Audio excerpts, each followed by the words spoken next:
je vais essayer d'expliquer le thème qui m'a été donné cette semaine par le modérateur et la bergère. Alors le thème, c'est la miséricorde. Et ma causerie s'articulera sur 3 points. Les 3 points fondamentaux, je cite d'abord, j'aimerais partir de la Bible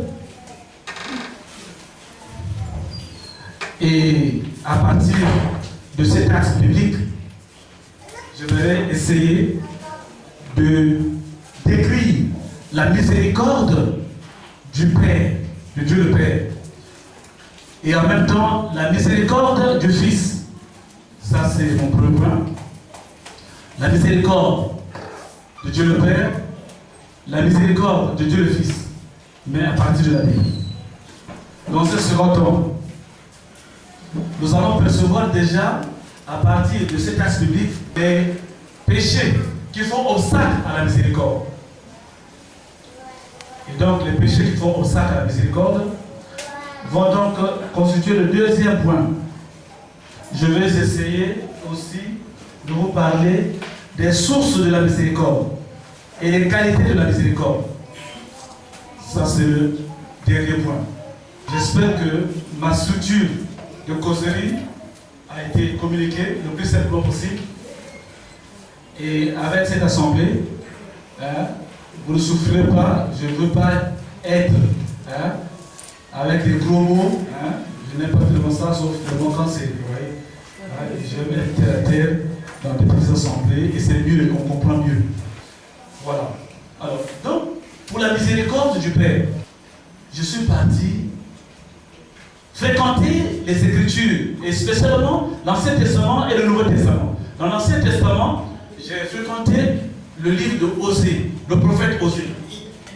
Alors, le prophète Osée m'a semblé celui-là qui me décrit sur ce texte de Osée 4 quelque chose de frappant, quelque chose de spécifique, de déterminant pour nous donner un peu la compréhension de ce qu'on pourrait appeler la miséricorde du Père. Alors, de quoi s'agit-il dans Osée 4? Il est question d'une image, d'une métaphore. Le prophète Osée a une femme et cette femme lui est infidèle. Alors, cette femme pêche toujours et le mari lui pardonne toujours.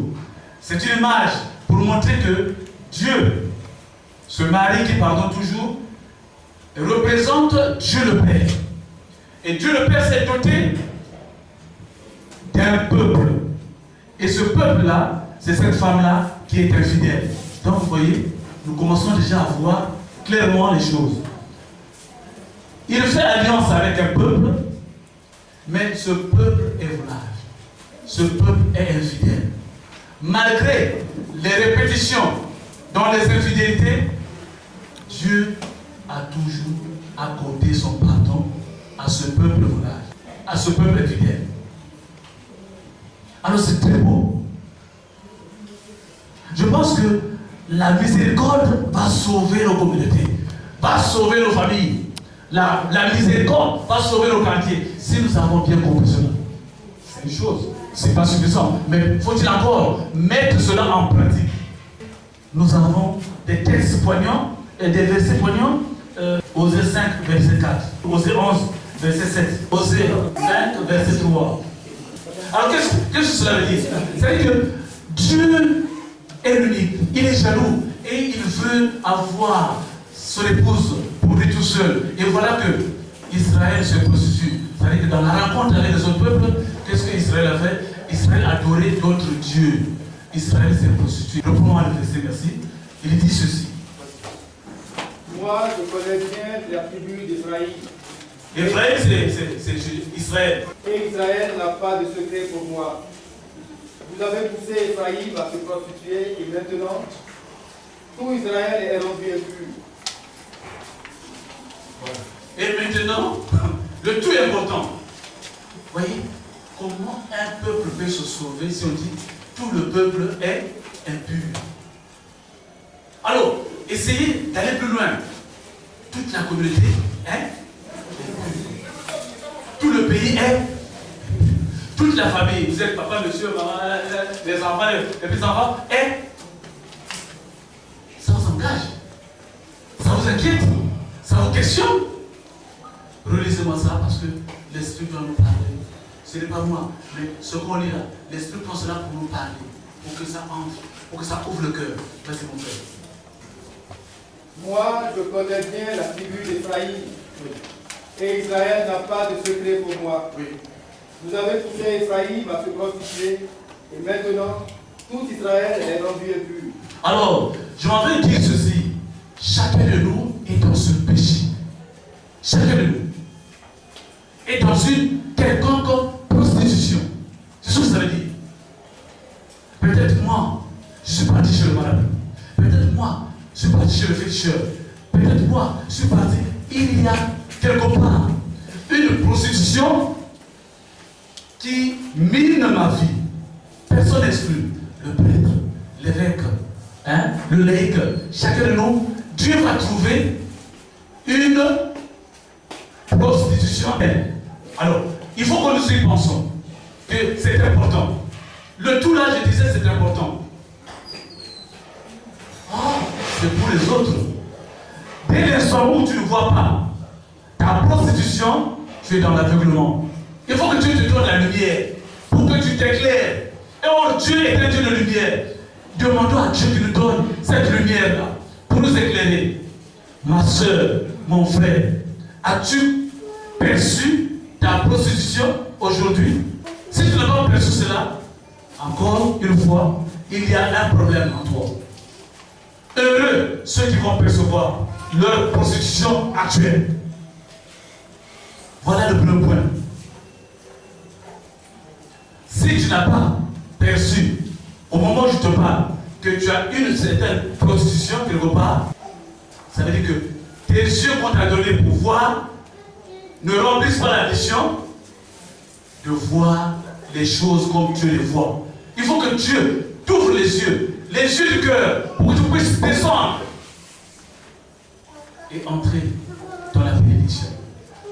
Ma soeur, moi je ne veux pas avancer tant que tu n'as pas encore perçu quelque part. Ce qui fait obstacle à la miséricorde, ton péché de prostitution, c'est quoi? Nous ne sommes pas confession. Je vous demande pas chacun de lever la main et de me dire que mon péché de compréhension, c'est ceci. C'est toi et Dieu. L'as-tu perçu maintenant? Oui ou non? Si pas encore. Aveuglement sur aveuglement, tu es aveuglé. Heureux celui qui a perçu, malgré tout pécheur, pécheresse, son péché de prostitution. Dieu ne pourra te sauver, chacun de nous, si et seulement si nous avons eu l'audace, nous avons eu la télévision de découvrir notre péché de prostitution. Voilà. Sur tout ce que je dirai après, on ne comprendra plus rien. Si on a compris cela, on peut avancer. C'est important. Il faut que nous puissions découvrir cela. Je passe un peu dans la médecine. Je ne suis pas médecin. Je suis médecin des arts. Mais ce que je me dis, c'est quoi? J'admire.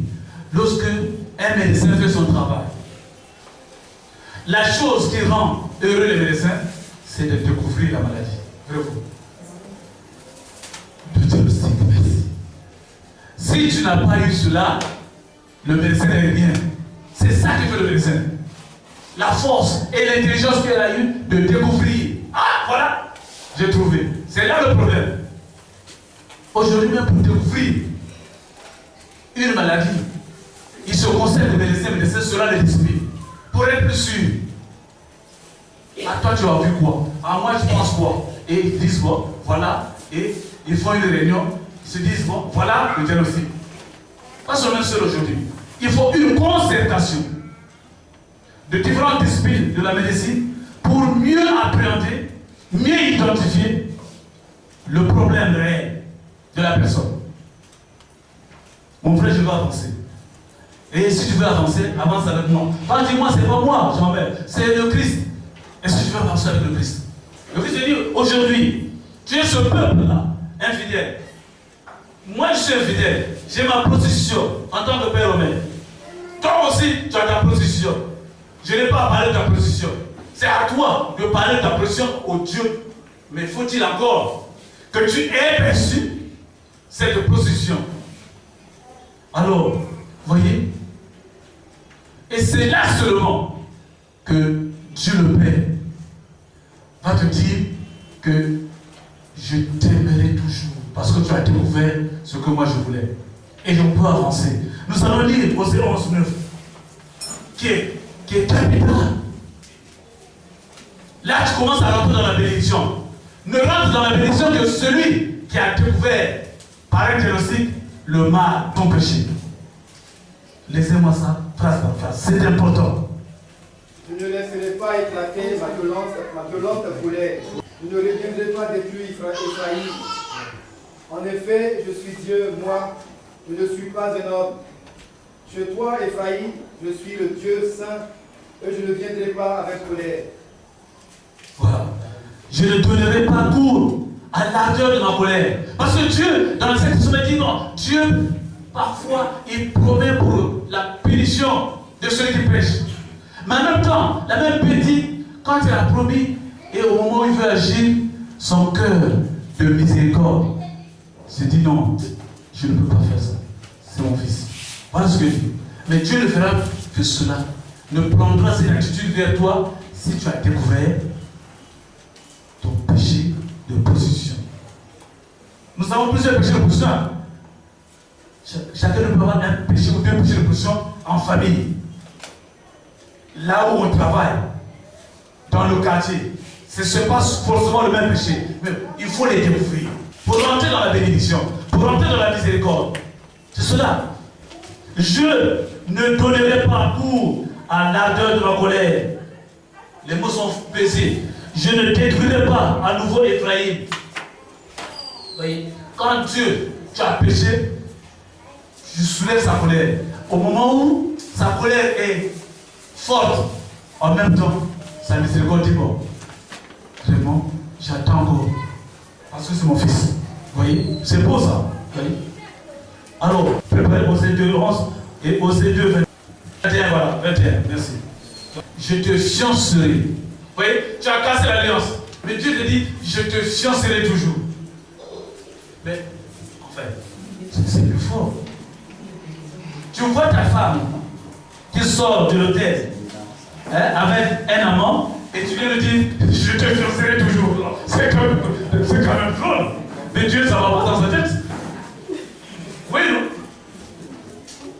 Mais c'est sûr, ça veut dire, donc les fidèles sortent là, on l'attrape. Et puis, je te chasserai toujours. Mais il est dingue, hein? Vous dites ça, Dieu. La miséricorde, c'est interprété. Si nous voulons sauver nos couples, sauver nos familles, sauver nos vies, c'est de ça qu'il s'agit. Le thème de l'année. Tant qu'on ne fera pas ça, tout sera fragilisé.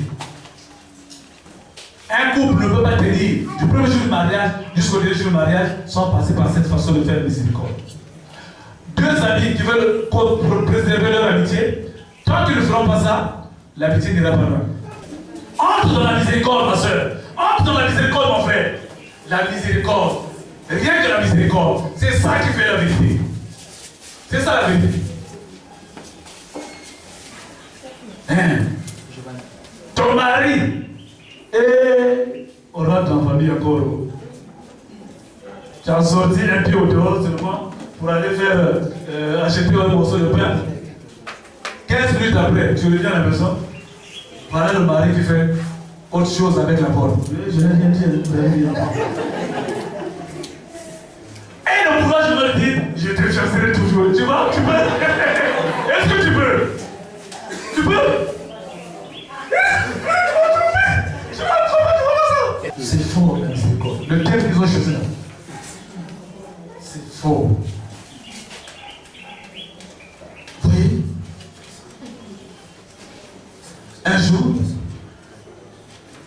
été à Miami. Ils ont souvent des séminaires ou des sessions de couple. Et on peut avoir pendant une semaine 100 couples, 200 personnes à Miami. Moi, j'ai participé à cette session. Oh, dans cette méthode-là, il y a le jour que je n'ai pas aimé, le jour du vendredi. Dans la méthode, on fait la retraite, le séminaire, la session, ça commence bien lundi. Et tu sens les gens, ça mardi, jeudi, vendredi, c'est le jour de la vérité. Et c'est la vérité. Tu dois dire à ton mari, depuis que vous êtes marié, avec qui tu l'as trompé. Et vice versa. Mes frères, j'ai assisté. Je me donne un cas. Il y avait plusieurs cas, mais ça peut être seulement. La femme dit, ça fait 10 ans, je trompe avec mon patron.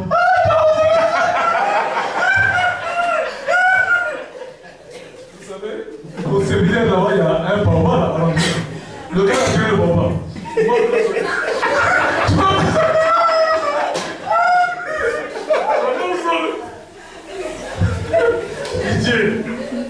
Je dis désolé, faut le dire.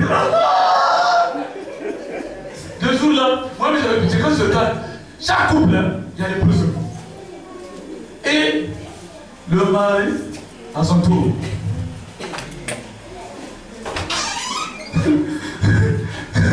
Moi aussi,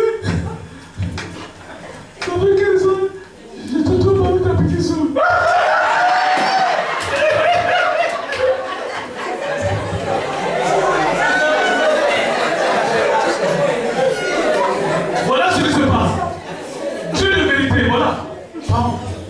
Vous voyez la miséricorde? La miséricorde. C'est ça. Ça va 15 ans. Je fais les jeux de plus avec ta petite soeur. Ah! Tu as osé faire ça? C'est même pas vrai. Tu as osé faire ça? Ma petite soeur est vraiment. Ma petite soeur est prévenue. Ah, tu as menti. C'est ça. C'est ça qu'elle a. Voilà. Alors, viens le dire avec moi. Je te fiancerai à moi pour toujours. Je te fiancerai dans la tendresse et la miséricorde. Je te fiancerai à moi dans la fidélité.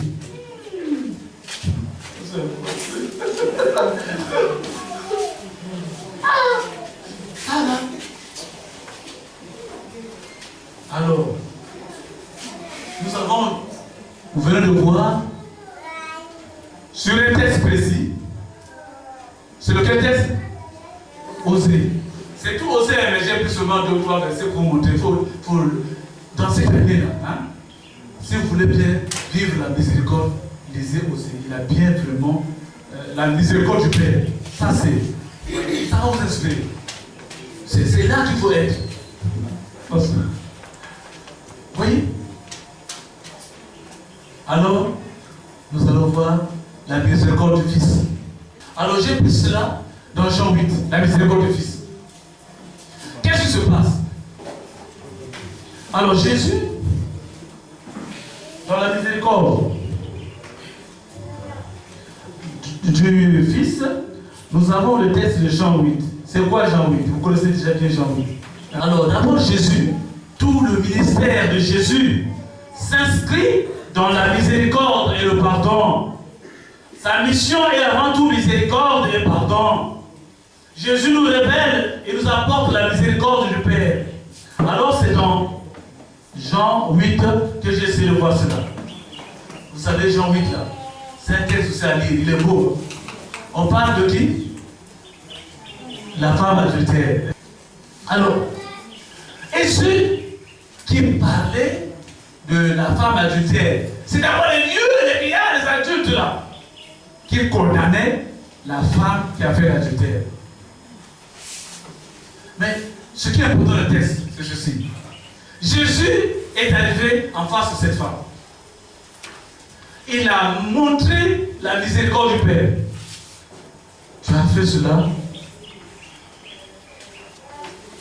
Vraiment, moi, voilà ce que je fais. Il a demandé à toute l'assemblée, qui de vous n'a jamais eu le péché de prostitution? Donc ça concerne tout le monde. Oh, les premiers sont les yeux. Ils commençaient à partir. C'est pour montrer que nous savons tous un péché quelconque de prostitution, d'adultère.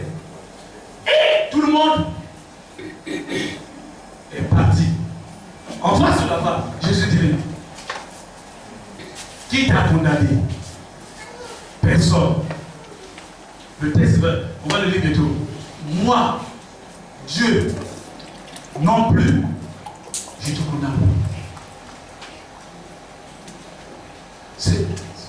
Je ne sais pas si vous percevez la profondeur de la réponse de Jésus. Moi, non plus, je ne te condamne pas. Mais, va, quitte dans ce péché, ne pêche plus. Voilà le texte qui dit. Oui, va, mais ne recommence plus. Parce que tu es rentré, j'étais encore fiancé, je suis rentré dans la miséricorde. Vous voyez, c'est cela. Alors, quelqu'un va nous lire encore ce texte-là pour que ça pénètre. Tu vois, Dieu, on a expliqué avec le texte Osée, et maintenant c'est Jean 8. Jésus qui montre qui est le pardon fait homme, le pardon de Dieu sur terre. Jésus traduit la miséricorde de Dieu sur terre. Ensuite, chacun s'en alla dans sa maison. Mais Jésus se rendit au mont des Oliviers. Tôt le matin, il retourna dans le temple et tous les gens s'approchèrent de lui.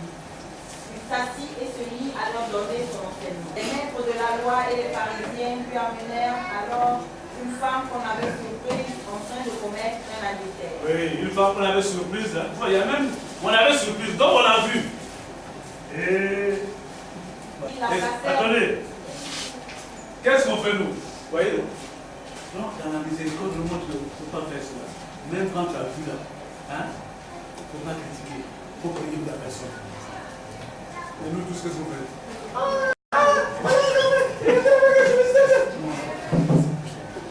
Reprends madame cette phrase. Nous supprimons les gens dans leur péché. Qu'est-ce que nous faisons? Reprends-moi ça. Ça doit rentrer.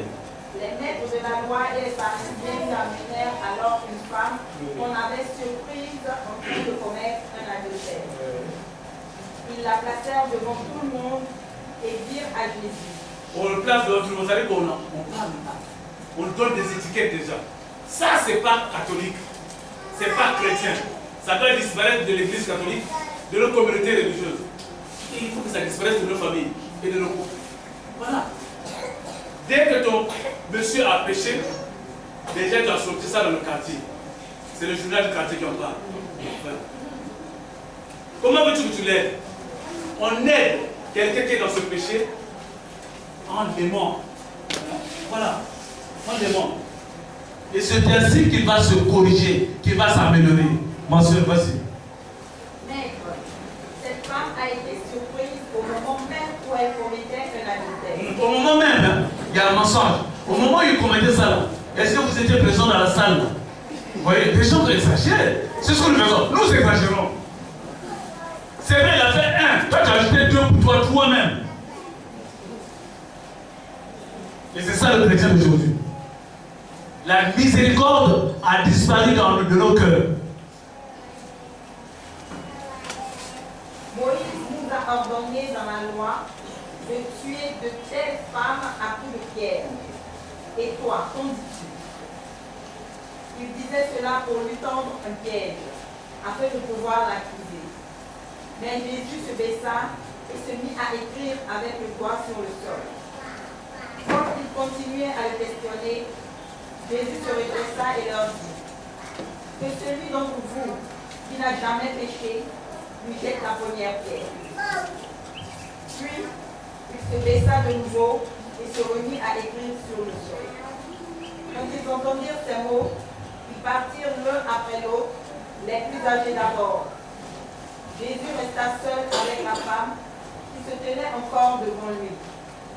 Alors, les plus âgés d'abord. C'est-à-dire qu'eux-mêmes, ils sont dans beaucoup de péchés de prostitution. Ils ont compris cela.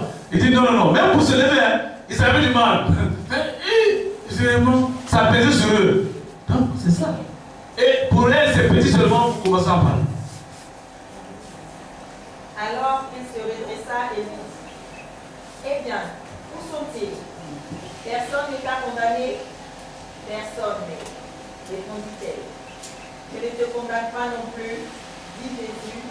Tu peux t'en aller, mais désormais, je prêche. Voilà. Alors, la miséricorde, c'est quoi? C'est de l'amour. C'est une façon de dire, il ne faut pas condamner. Celle qui condamne, sort de la miséricorde. Celui qui condamne, celle qui condamne, sort de la miséricorde. Pour terminer cette partie, je dirais ceci, que notre pape actuel a dit un mot très fort dans une de ses encycliques. Il a dit ceci, que le confessionnal, moi ça m'a frappé, n'est pas un lieu de torture, mais de miséricorde. Cette phrase-là, je l'ai dit. Le confessionnal n'est pas un lieu de torture, mais de miséricorde. Vraiment, c'est fort. Parce que à la confession, c'est comme nous-mêmes. Nous, les prêtres qui confessons les gens, comme si nous n'avons pas péché. Tu prends quelqu'un qui vient se confesser, et tu commences à la gronder. Ah, comment ça? C'est pas normal. Ça, c'est pas un langage de miséricorde. Même si les prêtres. Oui? Tu as osé faire ça? C'est pas normal. C'est fait, c'est fait. Prends la personne de la miséricorde. C'est ce que le pape dit. On ne doit pas vous torturer dans la confession. Vous voyez? Et j'ai prié le Seigneur. Parce que quand tu es venu corriger beaucoup de choses, au niveau de la confession, lorsque tu viens à la confession, prenons le péché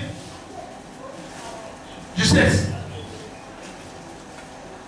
Et avant, c'est ce qu'on nous a interdit, aujourd'hui on ne fait plus ça. Hein, j'ai fait la fornication. Et puis le prêtre, avec qui? Ah oui? Avec qui? Hein? Avec Esther. Ah bon? C'était quand? À quelle heure? Vraiment, des imbécilités. Et tu te sens comment? Et oui, que ça existait dans le passé. Vatican est devenu maître de la pouvoir. Plus de questions indiscrètes. Non. Lorsqu'on parle de la confession, qui après te pose la question, c'est avec qui utiliser mon père Saint-Étienne. Vous connaissez votre église. Il n'a pas le droit. Nous n'avons pas le droit de poser la question. C'était à quelle heure?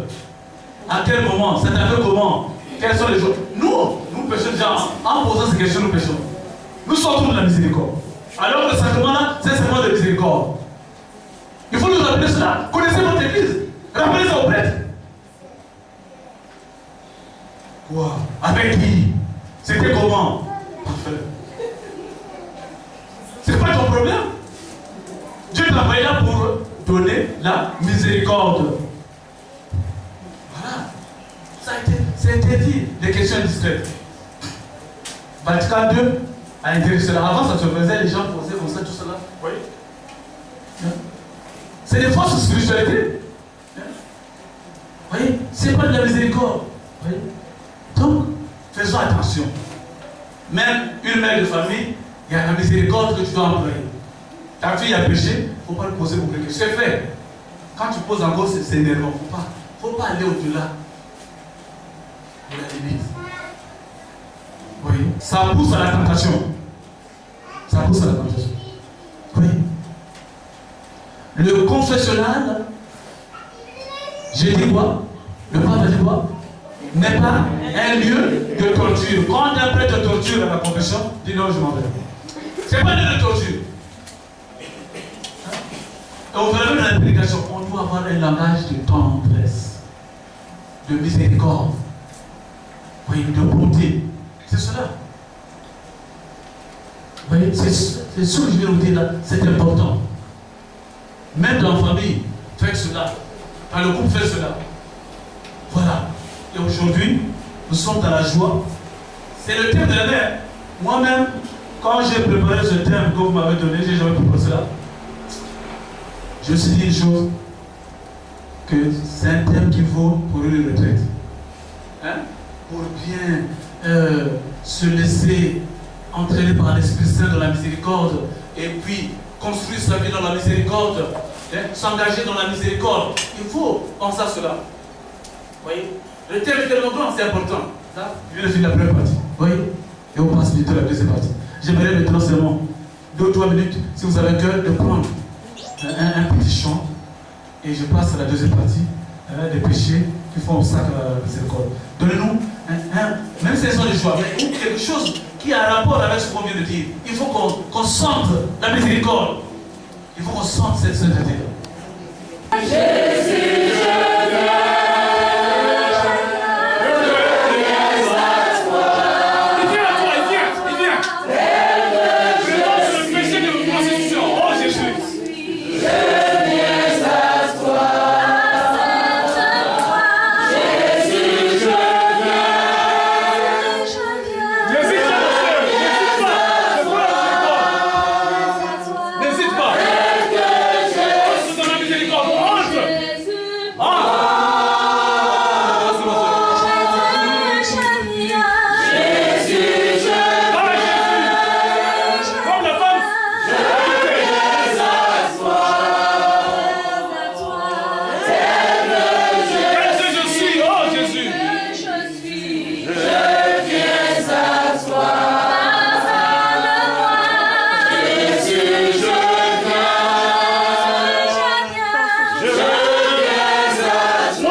J'ai 2 témoignages, juste 10 minutes à donner pour que vous compreniez encore davantage.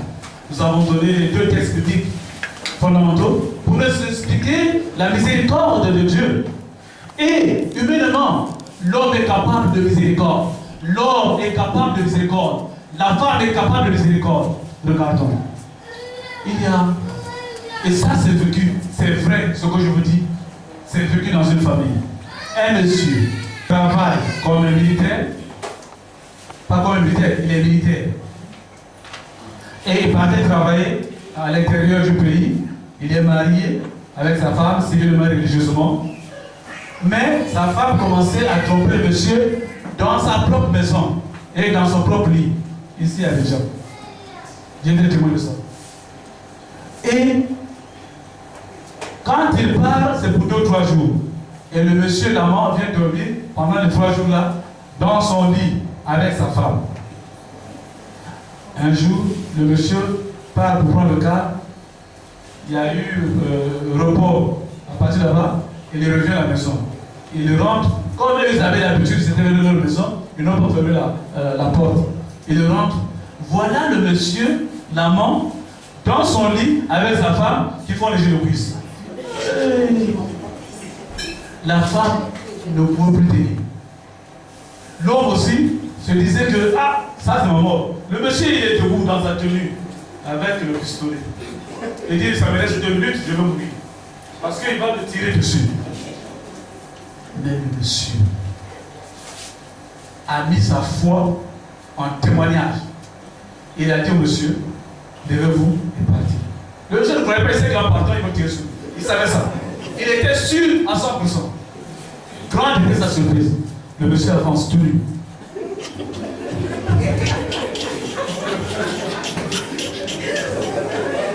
Et le monsieur, le militaire, il s'écarte pour lui laisser la place de passer. Il vient vers la porte. Il dit, ah, c'est pas s'il va me tirer, mais il est ça. Il était le tueur au 22 heures. Et puis, il a vu, oh le monsieur, il a mis sa foi en essai, il dit, je ne veux pas le tuer. Et c'est ça qui s'est passé. Il a laissé le monsieur, ni sans lui allonger un coup de poing, ni une gifle. Le monsieur a fui. Mais comme il n'était pas habillé, il a pris le salon, comme la porte était ouverte, et tout nu, comme un verre de terre dans la rue. La femme dit non, si il a fait partir le monsieur, c'est moi qui vais tuer. Il dit, va te laver. La femme partit se laver. Bon, donne-moi à manger. Le monsieur a mangé. Ils ont dormi. Il n'a rien dit, il n'a rien fait à la femme. Ça pouvait tuer la femme. La femme l'enlevait, le monsieur partait au travail, elle a pris ses bagages et l'a fui. Et voilà la miséricorde. Le monsieur est parti prendre sa femme sans dire aux parents qu'est-ce qu'elle a fait. Il dit, mais la femme, il faut qu'elle vienne à la maison. Depuis ce jour-là, la femme a compris la miséricorde. Elle n'a plus regardé la bouteille. Vous voyez, la miséricorde. Qui peut faire ça? Nous sommes tous là. Peut-être moi je ne suis pas capable aussi. Qui peut faire qu'il est même ça? Qui peut faire dans ta propre maison, sur ton propre lit? Voilà le match qui se joue et tu vois le match. En direct. Le monsieur a l'arme. Il y a des balles dedans. Il n'a pas tué. Il a pris la miséricorde. Il s'est mis à la place de Dieu. Il n'a pas tué la personne. Il l'a sauvé. Va. Tout à l'heure, c'est pas ça. Moi non plus, je ne te condamne pas. Mais va le péché. Est-ce que nous en sommes capables? Le problème, c'est situé à ce niveau-là. Si nous sommes ici là, combien de personnes peuvent poser cet acte? Combien? Le deuxième, pour terminer, puis je passe au péché. Ça, c'est vécu. D'accord? Tu connais la famille. 2 fiancés, ils s'aimaient tellement et ils étaient proches de se marier. De temps en temps, la fille venait dormir chez le fiancé. Une petite discussion est arrivée. Et voilà, la fille a poussé son fiancé. Le fiancé est tombé. Pas fort, hein? Et quand il est tombé, il a eu mal. Quelques minutes après, la mort est venue. Elle tremblait comme ça. Et tu l'as partout salé comme ça. Il a appelé ses parents. Les parents du monsieur. Non, on va mettre la femme dans la prison, tout cela. Le papa de celui qui a mis au monde le jeune homme qu'on a tué là, pas par exprès, il a dit, je les connaissais les deux. Les deux s'aimaient bien. C'est que ce n'était pas fait par exprès, par maladresse. Elle est notre fille, lui il est notre fils, il est parti, on pardonne.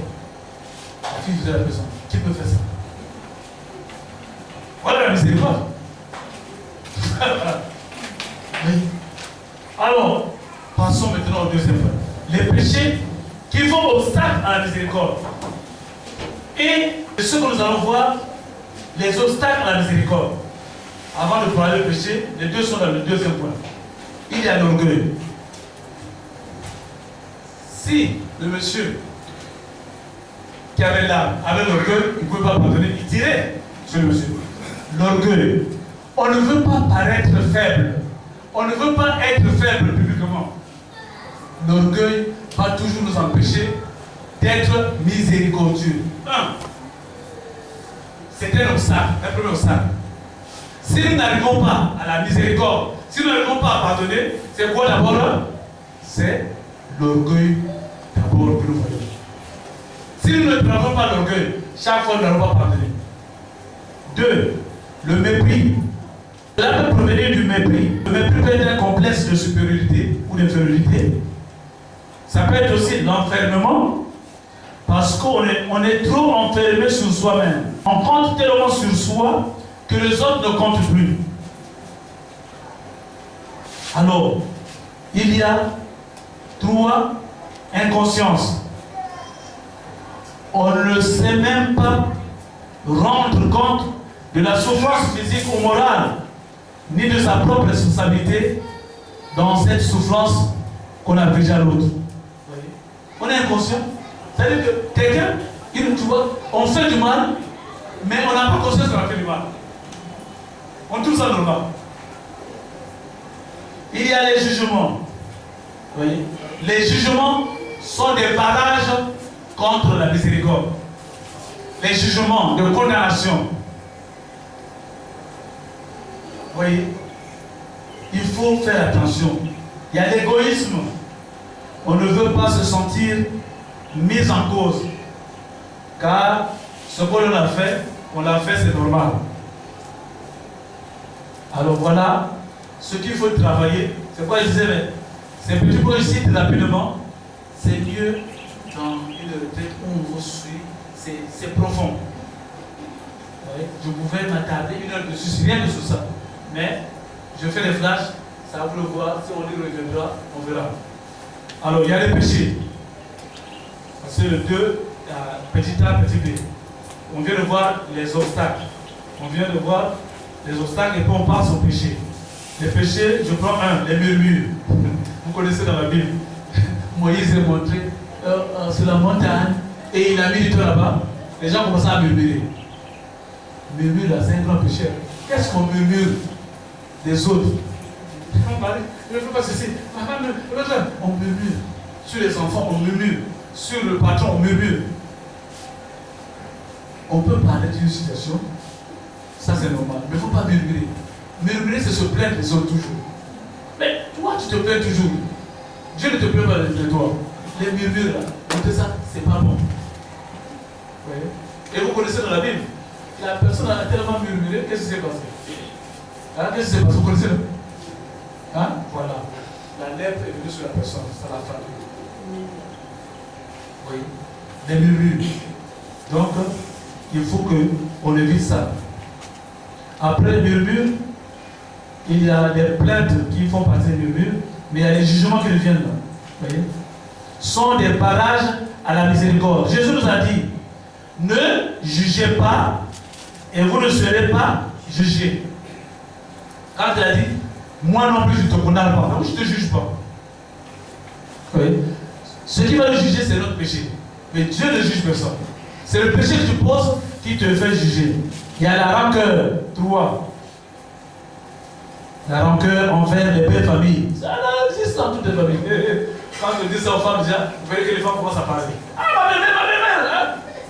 Il y a aussi du bien chez la belle-mère, pas que du mauvais. Hein? La rancœur envers les belles familles. Il y a parfois des rancœurs profondes, cachées dans nos vies, c'est-à-dire anciennes. Il faut demander la grâce que Dieu nous montre cela. Il y a les rancœurs, 3. La haine est destructrice. Si tu as une haine que tu as gardée là, c'est le moment. Va voir un prêtre, va voir ton ordinateur. Parle-en. Ça détruit ta vie.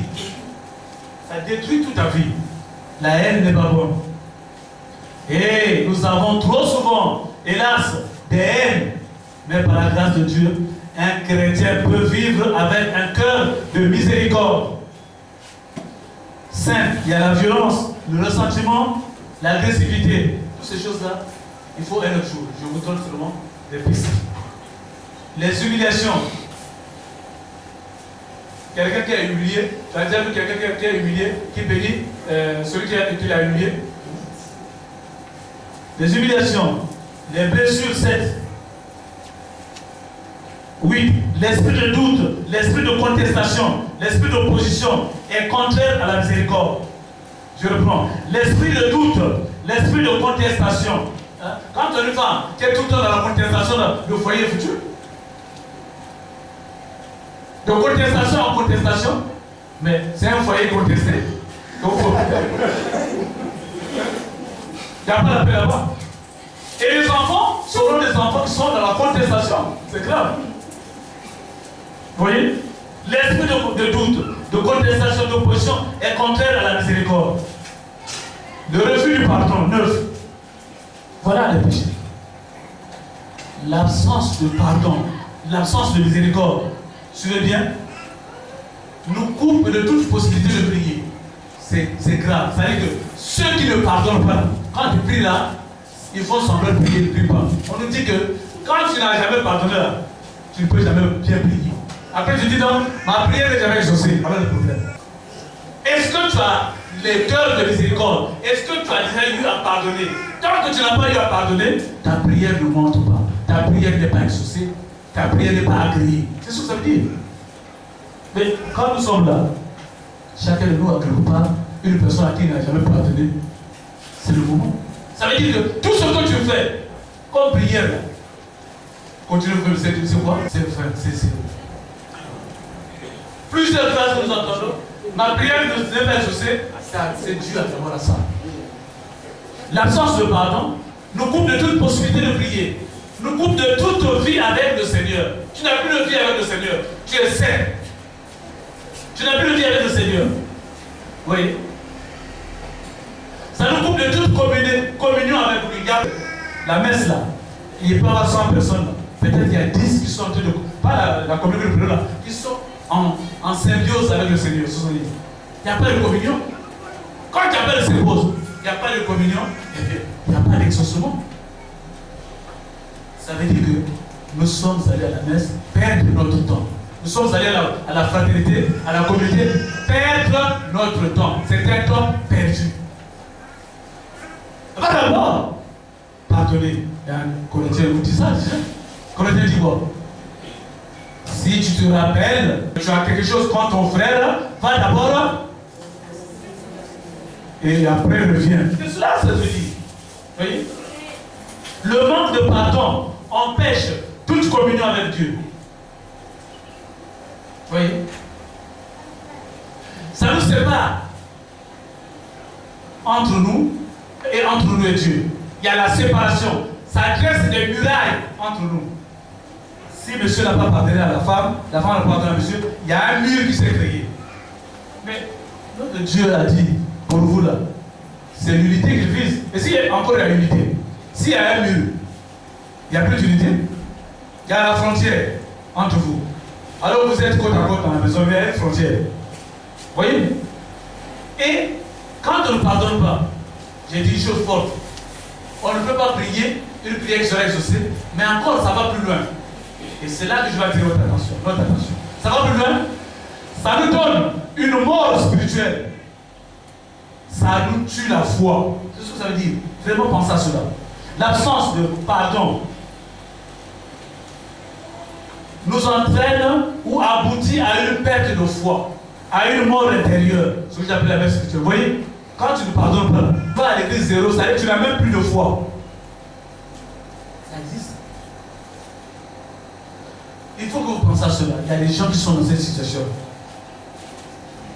Il n'y a pas que vous, il y a aussi nous le prêtre. Je vous rappelle, à Lucao, je suis rentré à la chambre d'un ami et pour parler. Mais il s'est confié en moi. Et vraiment, j'ai des problèmes.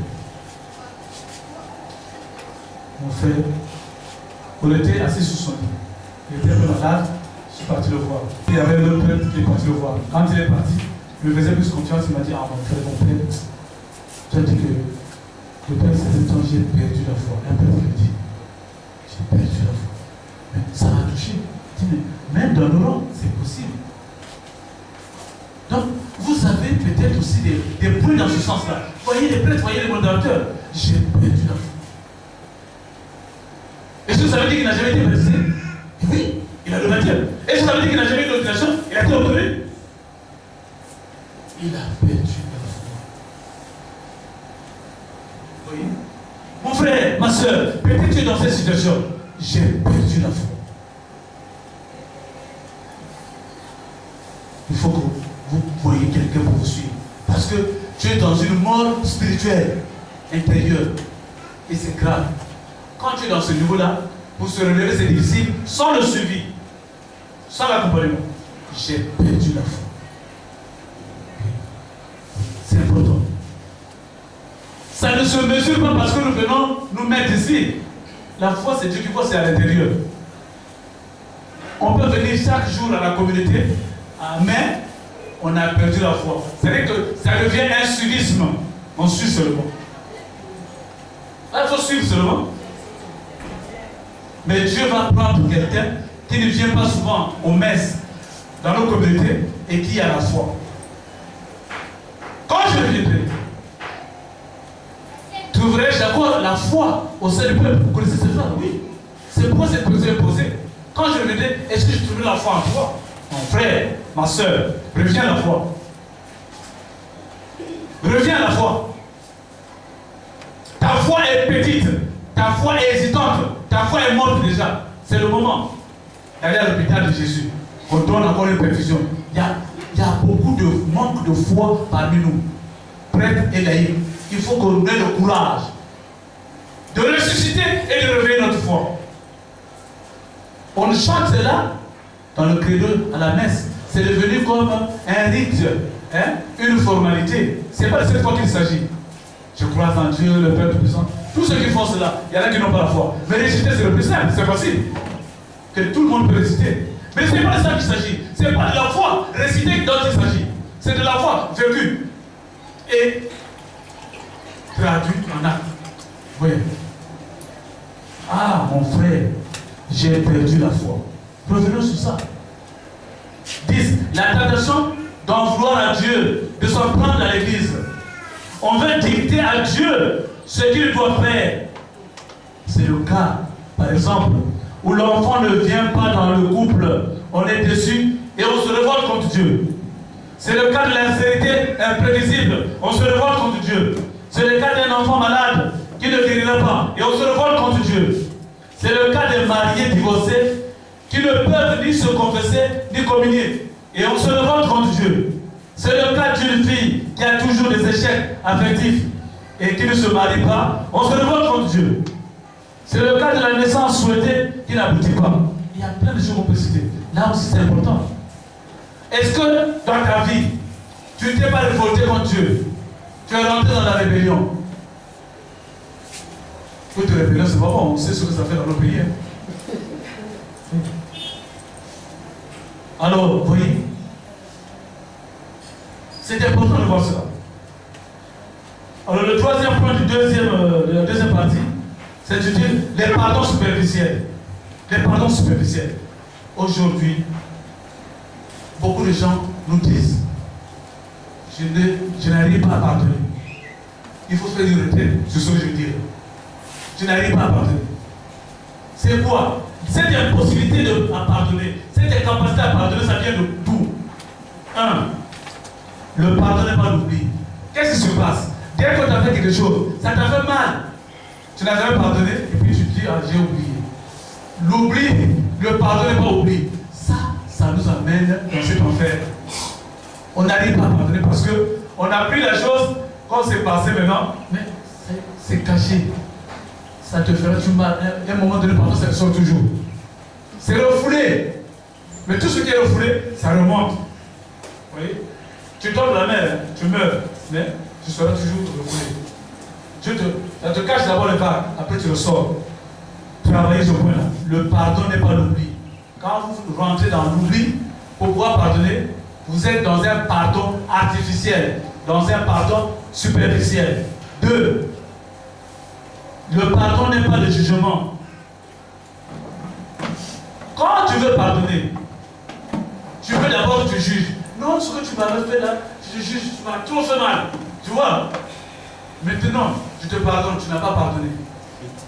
Tu n'as pas pardonné. Ce n'est pas le pardon que tu as donné. Qu'est-ce que tu as donné? Tu as fait un jugement. Pardonner, c'est laisser le jugement et comprendre de plus en plus l'autre. Vous voyez? Le pardon n'est pas le jugement. Tous nos pardons qui sont jugements, c'est les pardons des bouts de lèvres. Ce ne sont pas des pardons en profondeur. Et peut-être que nous en avons beaucoup. C'est le moment de les dire. Les pardons jugements là, ça ne fait pas partie de la miséricorde. Les pardons, jugements ne font pas partie de la miséricorde. Oh, voilà encore. 3. Le pardon n'est pas l'accusation. Dès qu'on commence à pardonner et qu'on accuse, termine la phrase, on n'est plus dans le pardon, on est dans l'accusation. Dès qu'on commence à juger, je vous dis, on n'est plus dans le pardon, on est dans le jugement. 4. Le pardon n'est pas l'ouverture d'un débat. Dès qu'on commence à parler des torts ou des raisons, on n'est plus dans le pardon, on est dans le débat. Non, on n'est pas dans le débat. Dieu ne fait pas le débat dans la miséricorde. Il nous pardonne. Jésus, la femme adultère, c'est pas ce qu'on a vu. Il n'a pas fait le débat. Il a dit, moi non plus je te pardonne. Vous voyez? Je reprends. Le pardon 1 n'est pas l'oubli. 2, le pardon n'est pas. Ok, 3, le pardon n'est pas. Ok, 4, le pardon n'est pas. Mais si vous avez bien suivi, l'ouverture d'un débat, c'est l'état de domination. On impose à l'autre d'être ce que le dominateur, la dominatrice veut qu'il ou qu'elle soit. Voilà. Voilà le vrai enseignement de l'Église catholique. On ne nous dit jamais quels sont les pardons artificiels. J'ai jamais beaucoup entendu parler. Vous voyez? On parle de pardon, c'est ceci, c'est cela. Mais il faut qu'on comprenne d'abord quels sont les faux pardons.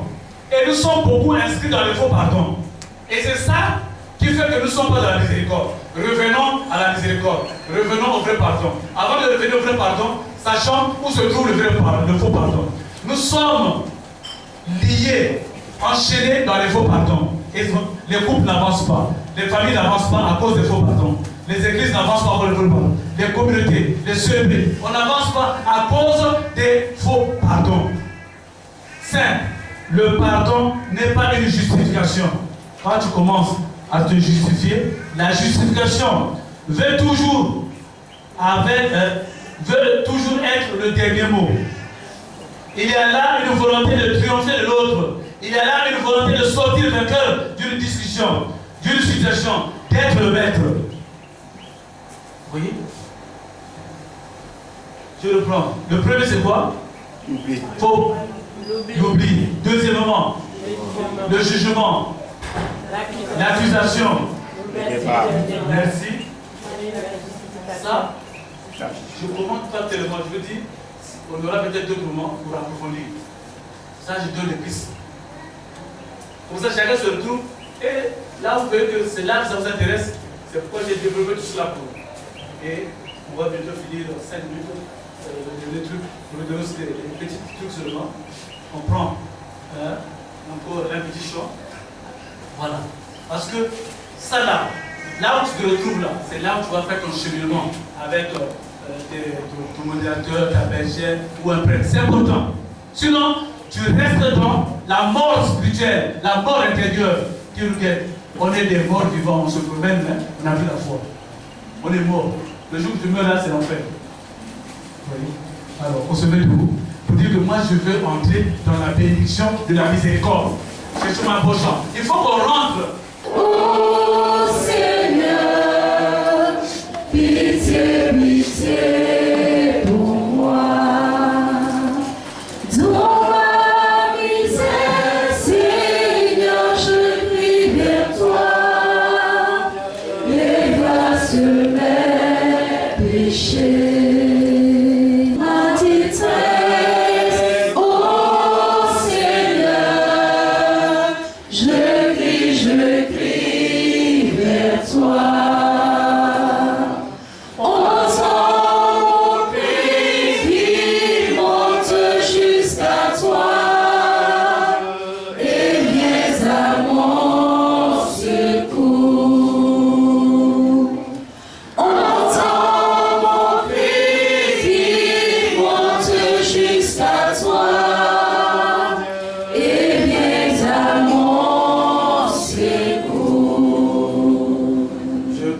À Dieu Tout-Puissant, je reconnais devant mes frères que j'ai péché en pensée, en parole, par action et par omission.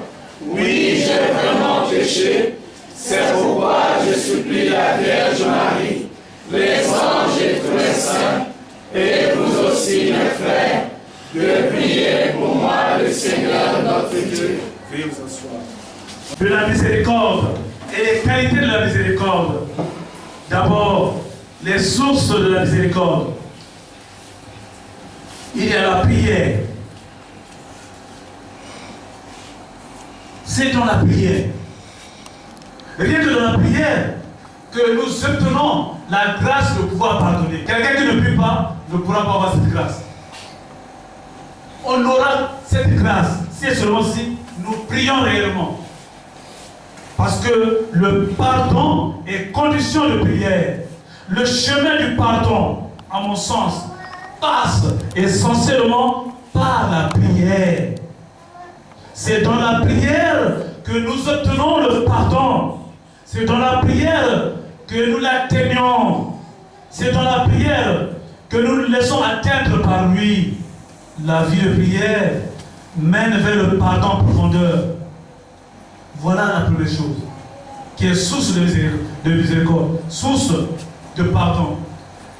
En un mot, sans la prière réelle, il n'y a pas de pardon possible.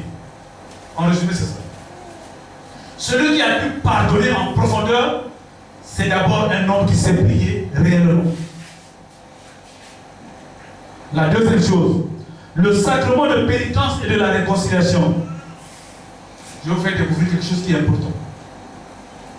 On va à la confession d'abord et uniquement pour se faire pardonner les péchés. Mais nous n'avons pas compris que ce n'est pas une grâce limitée que Dieu nous offre dans ce sacrement. Mais c'est une grâce ouverte et laquelle Dieu nous ouvre la grâce de nous donner le pardon. Si tu n'as pas eu le pardon dans la prière, voilà le deuxième point. En allant à la confession et en se confessant bien, tu obtiens non seulement le pardon de tes péchés, mais la grâce, le pouvoir de pouvoir pardonner. Toi qui dis, je n'arrive pas à pardonner parce que tu ne sais pas faire la confession exactement comme il le faut. Tu vas à la confession comme une formalité. Tous ceux qui sont partis plusieurs fois se confesser comme une formalité, eh bien, cette confession ne t'apporte pas la force de pouvoir pardonner. Mais ça te donne aussi, ça c'est la part de Dieu, ça enlève tous les péchés. Tu n'obtiens pas, dans le sacrement de la confession, la grâce du pardon que tu dois donner à tes frères. Mais Dieu, lui, dans ce sacrement, c'est un acte sauveur de Dieu, il te pardonne tous les péchés. Même en faisant la formalité. Puisqu'il s'est engagé à cette parole, il doit te donner l'absolution, il doit te pardonner. Quand le prêtre t'a donné l'absolution, eh bien il te pardonne. Mais, comme tu n'as pas fait l'effort aussi attendu par Dieu, la force du pardon va te manquer. Et là où tu vis, si la force de pardon te manque, si tu es un travailleur, tu ne pourras pas pardonner à tes collègues. Si tu es élève, tu ne pourras pas pardonner à tes camarades d'élèves. Si tu es marié, tu ne pourras pas pardonner à ton partenaire. Voilà ce que ça dit. Et nous comprenons pourquoi nous disons, je n'arrive pas à pardonner. Voilà le deuxième point. Le sacrement de l'Eucharistie aussi, c'est pareil. C'est aussi un sacrement de miséricorde qui nous donne la force du pardon. Mais pourquoi nous disons que nous n'arrivons pas à pardonner? Voilà trois forces, trois pistes pour pouvoir avoir la force du pardon. Qu'est-ce que nous faisons? On se plaint seulement, je n'arrive pas à pardonner. L'Église te donne les moyens, l'Église te donne les pistes.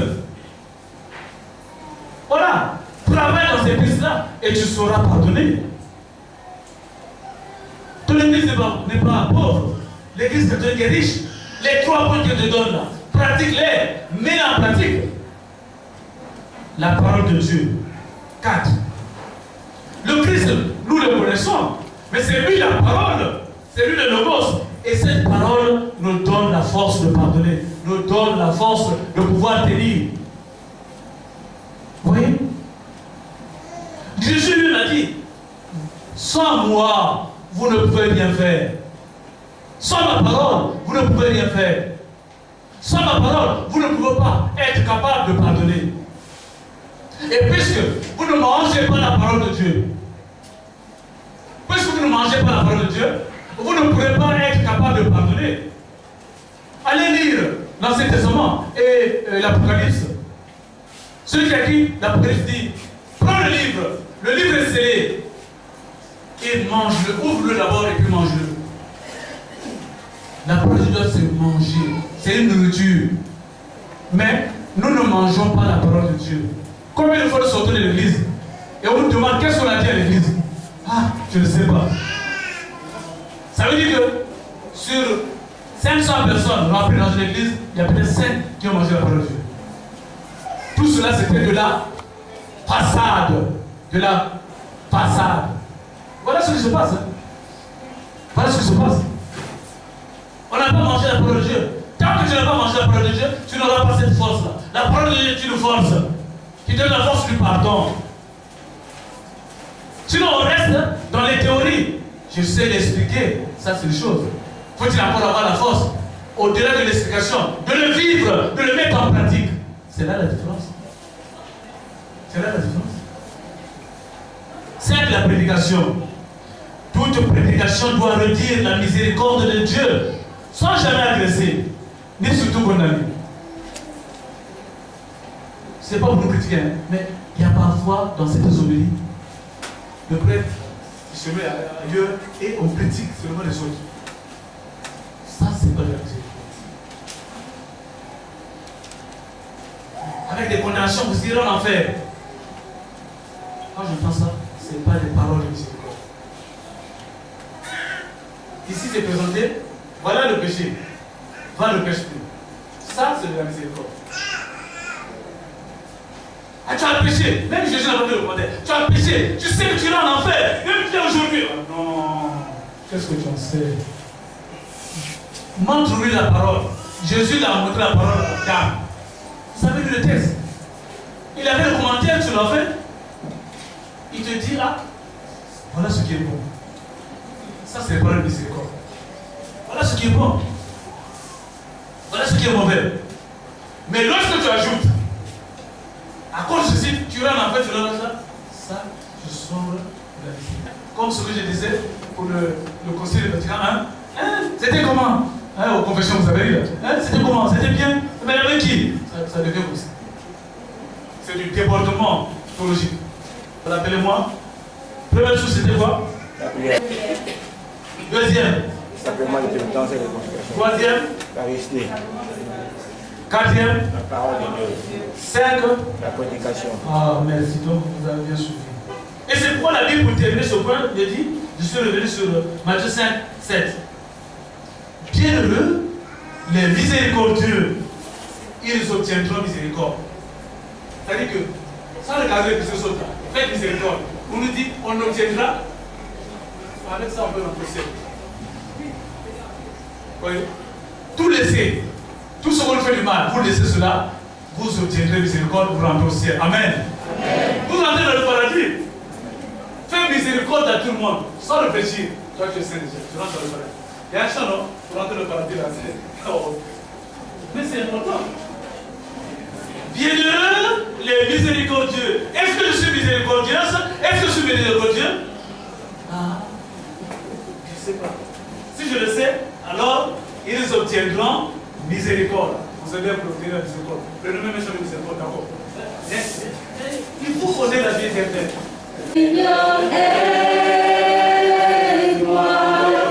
aide-moi à quitter mon péché. Seigneur, aide-moi à vivre selon ta parole.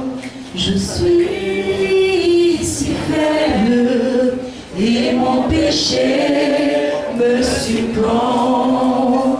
Loin de ta maison, Seigneur, j'ai toujours été égaré. Dieu d'Abraham, Dieu de Jacob, Dieu de Joseph, viens à mon aide. Dieu d'Abraham, Dieu de Jacob, Dieu de Joseph, à mon secours, Seigneur, aide.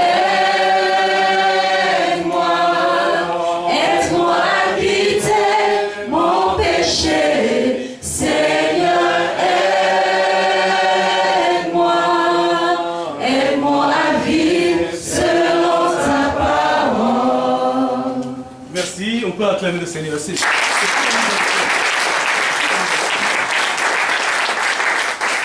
Je provoque pour vous, je sais quels sont les thèmes qui peuvent revenir pour qu'on approfondisse. Moi, ici, je n'ai pas le temps d'approfondir, mais je donne des pistes. Une des qualités, la bienveillance. La bienveillance suppose la confiance en l'autre. Elle met le frère ou la sœur en confiance. Rappelez-vous, le monsieur qui avait son arme, il n'a pas tiré. Il n'a pas mis le gars en confiance. Et pour le but, la bienveillance. Soyons bienveillants. Et la bienveillance, c'est le fruit de la miséricorde. Je ne veux pas commenter, mais ici je vous écris bien. Il y a la compassion. 2. Hein? Ça aussi, c'est. Il faut demander cette grâce. La compassion dans l'épreuve. Hein? La compassion dans l'épreuve, c'est-à-dire être proche de ceux qui souffrent. Vous voyez? Alors, il ne faut pas confondre la compassion avec le sentimentalisme. Vous voyez? Quand je vois quelqu'un qui a eu, par exemple, un car qui s'est renversé, il y a des gens qui sont morts, et puis bon, les hommes politiques viennent donner des dons. Hein? Ça, c'est pas de la compassion. C'est le sentimentalisme. Hein? On a eu un peu le sentiment, ils ont du mal, vous voyez. Mais la compassion, c'est la miséricorde, être proche. Et ils ont été proches depuis quand? Ils ont venu 2 minutes, ils sont partis. La compassion, c'est être proche de l'autre. Quand tu vas visiter le malade, tu fais 2 heures avec le malade. C'est ça la compassion. Tu vas rester auprès de celui qui souffre. Pas pour 2 minutes. Quand c'est 2 minutes, c'est le sentiment.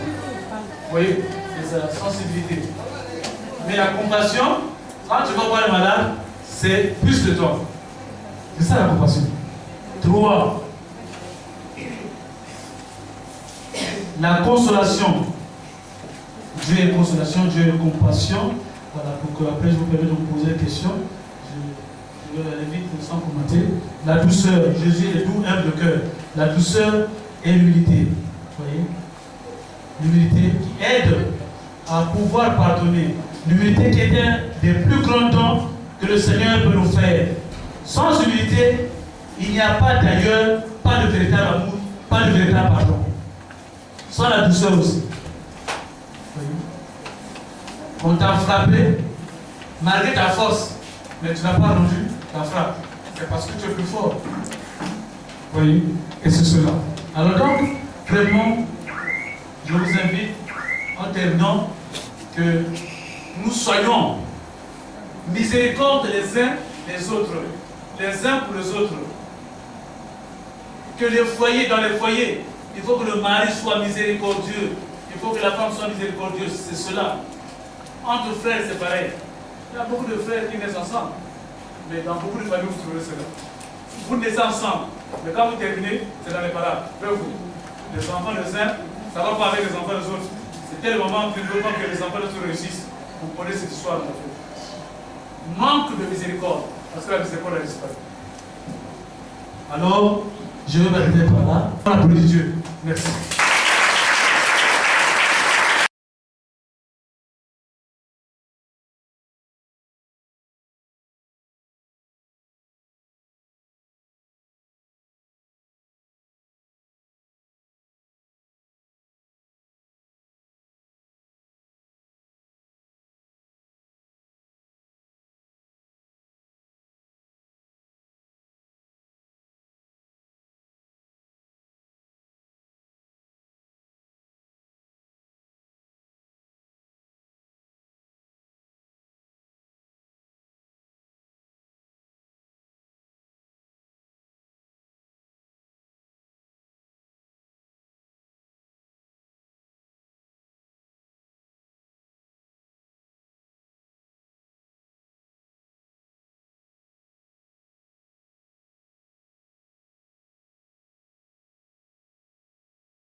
Ma question va à l'endroit du Nouveau Testament, la femme adultère.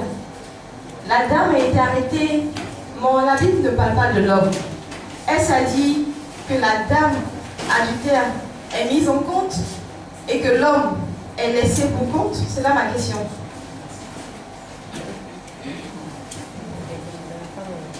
Oui, merci ma soeur.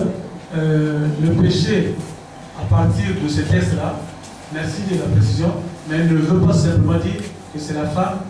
Non, ça veut dire que c'est la femme et l'homme. C'est le péché qui compte. Est-ce qu'aujourd'hui, même actuellement, même aujourd'hui, tous ceux qui font la justice, c'est pas les hommes. Vous voyez, c'est un péché commun. Mais comme c'est l'exemple de la femme qui était prise là, c'est ça qui était là. C'est ça qui a été mis en place. Mais dans d'autres parties de la Bible, c'est le péché d'adultère pour les hommes. Hein?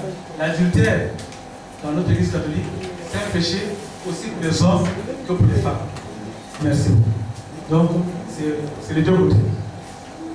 Alors, s'il n'y a plus de questions, je pense qu'on va donner la parole au Père pour la conclusion et nous allons nous préparer à la célébration eucharistique. Moi, je pense que j'ai déjà conclu. Il me semble que